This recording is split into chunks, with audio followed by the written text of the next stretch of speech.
So, Bretonnia updates. The patch 3.1 introduced a few. Let's go through them. First, damsels. Now they actually have exits to the vows or the throats, actually.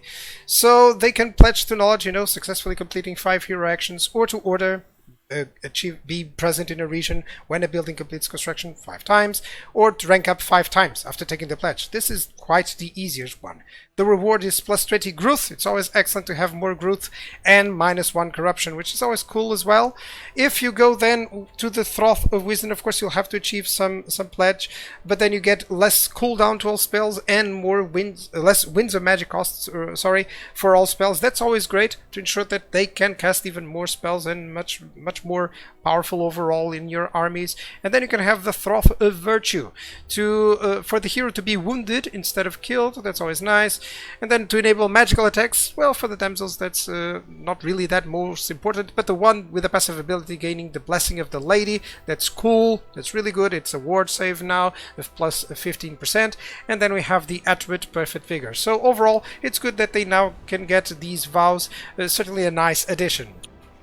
Another change now is how peasant units and knight units interact once more. They've given the peasant's duty plus 8 leadership with a range of 55 meters if there's friendly knights in range. And you guess who is the knight? Well, these guys, for instance. The Knights of the Realm or the Knights Errant, all of the knight units, or the ones with that knight icon there, they have this. So they not only affect the peasants by giving them more leadership, but if they rout, if the peasants are routing, they won't be affected by that. So this is similar to the one that was happening with the Chaos Dwarfs, the Contempt ability, which is great. I think it will help out so that the peasants will, if the peasants will rout as it is their duty, your knights will still remain fighting, this is equivalent to giving every single knight leadership buff, honestly, which is always great. And I've mentioned already, but the Blessing of the Lady has changed. Now it is a ward save of 15%. This is generally considered better. Physical resistance, it used to be 25. Ward is now only 15. They can always change that, but it's generally considered better to have ward save because it covers against anything, really. And, of course, if it protects against every single kind of damage, it's always much better. So overall, the change is meant to protect you against all the units that have magical attacks, which is of course a bane now because there's a lot of them, especially with all the demons. So yeah, overall a good change as well, a nice change. Let's see how it works in battle as well. Time will only tell if this value needs to be addressed, but I like the change at least from physical to ward save because it's overall a much better defensive system. So, there's been some unit changes. Overall, let me see if I can resume this.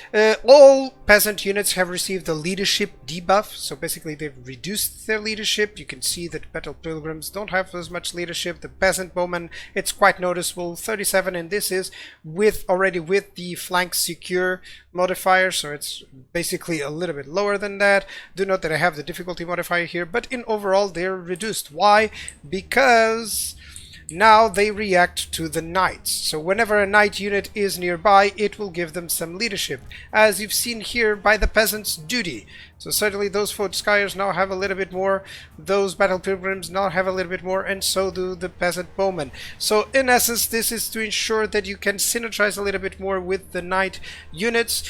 Still do not know if this is a positive, if it is a moderate, or if it is not a balanced change at all, but still they have made it reflectable that the peasants really like to have the knights nearby.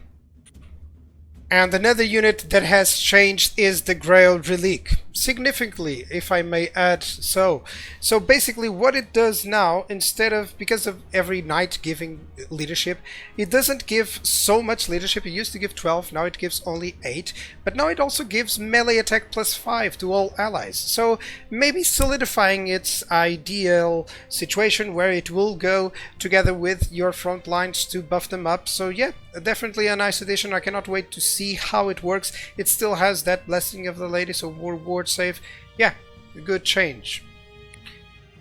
The Knights Errant also received some changes. In this case, what they have now is actually this Impetus. It's an aura ability. When they are charging, it will give immunity to psychology to your allies in range, which is always good, especially in the early game for your peasants. If they charge alongside them, that's a good idea. So yeah, definitely the Knights Errant are solidified as an early game cavalry that can assist your peasant units.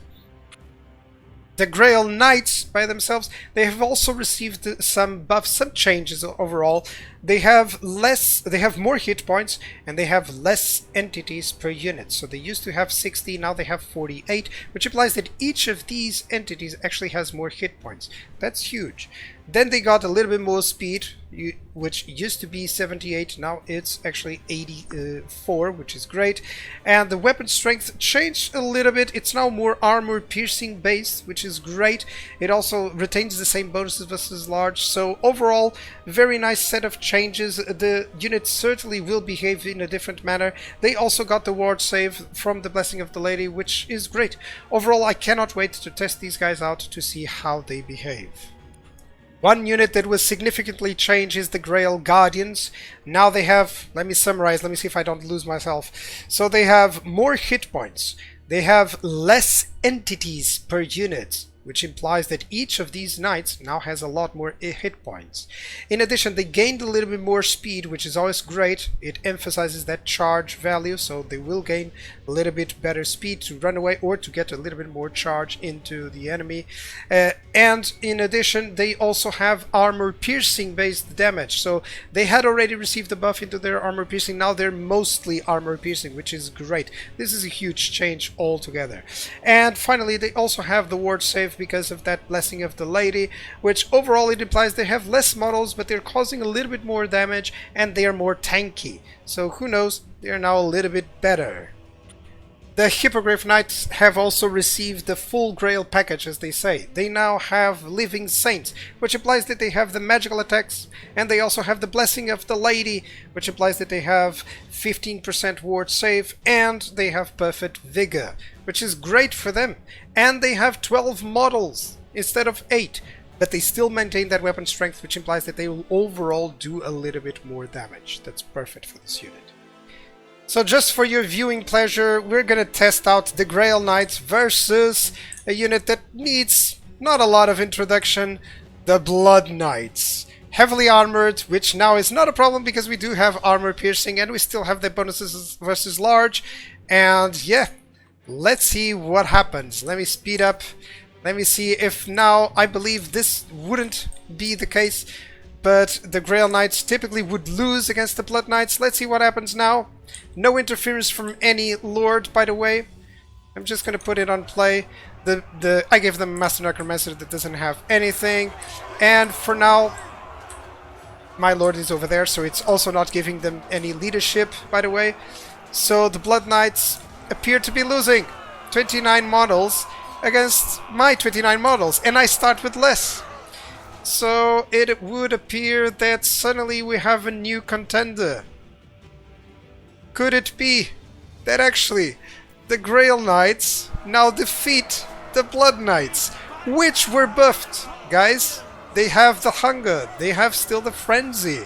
So it's still interesting that not only they defeat them, but quite handily, surviving with like a third of the points, of the hit points. So could it be that Bretonnia now has the best cavalry? Who knows? So far, let me know what you like in terms of the changes to Bretonnia if you're playing them. And yeah, thank you guys for watching. I'll see you guys next time.